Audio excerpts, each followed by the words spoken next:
സ്വാമി കാരണം നീ ജീവിച്ചിരിക്കുന്നു, ഒരു പുനർജന്മം തന്നതാ. നീ രോഗം കൊണ്ട് മരിച്ചു, നീ മരിച്ച അമ്മ അനാദിയായി തന്നെ.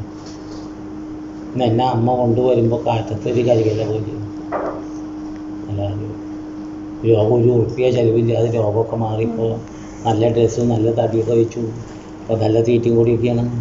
ഇപ്പോൾ വീണ്ടും നമ്മൾ പണി അത്ര കൊല്ലെടുത്തു. സ്വാമി ഒരു പുനർജന്മം തന്നതാണ്. എന്താ രോചകമായിട്ട്. പഴയ ഇതൊന്നും ഫോട്ടോ എടുത്ത് വയ്ക്കേണ്ടതാണ്. കൊടക്കമ്പി പോലെയായിരുന്നു രോഗം വന്നിട്ട്. ചികിത്സ കൊണ്ട് മാറാണ്ട് സുഖമൊക്കെ മാറി. ഇപ്പോൾ സാധാരണ ചെറുപ്പം പെണ്ണായി, പുതിയ കമ്മലൊക്കെ ഇട്ട് പോകുന്നുണ്ടല്ലേ.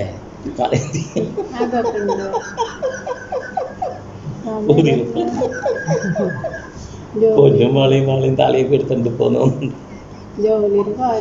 അത് നാം ശരിയാക്കി തരുന്നുണ്ട്. കേസൊക്കെ വിജയിച്ച് വരും. സ്ഥിരം അപ്പോയിൻമെൻ്റ് ആവണം. നമ്മുടെ പ്രശ്നത്തിൽ